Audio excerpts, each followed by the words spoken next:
રાજ્યમાં દિવાળીના તહેવારો બાદ કોરોના બેકાબૂ બન્યો હતો તો 23 નવેમ્બરે જે સ્કૂલો ખુલવાની હતી તે સ્કૂલો કોલેજો શરૂ કરવાનો નિર્ણય મોકૂફ રાખવામાં આવ્યો હતો।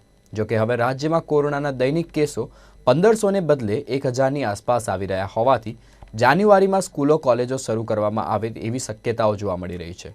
તો આ અંગે શિક્ષણ મંત્રી ભૂપેન્દ્રસિંહ ચુડાસમાએ જણાવ્યું કે ગુજરાતમાં તબક્કાવાર સ્કૂલ કોલેજો ખુલી શકે છે।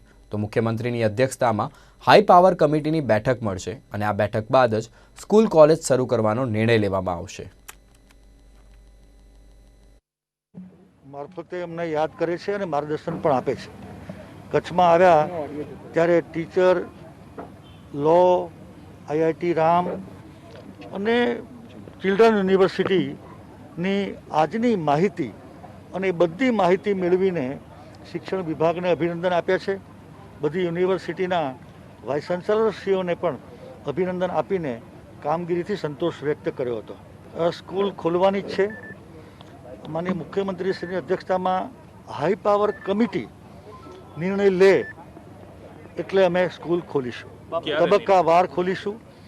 હાઈ પાવર કમિટી મળે પછી તબક્કાવાર શાળા અને કોલેજ ખોલવાનું નક્કી કર્યું છે।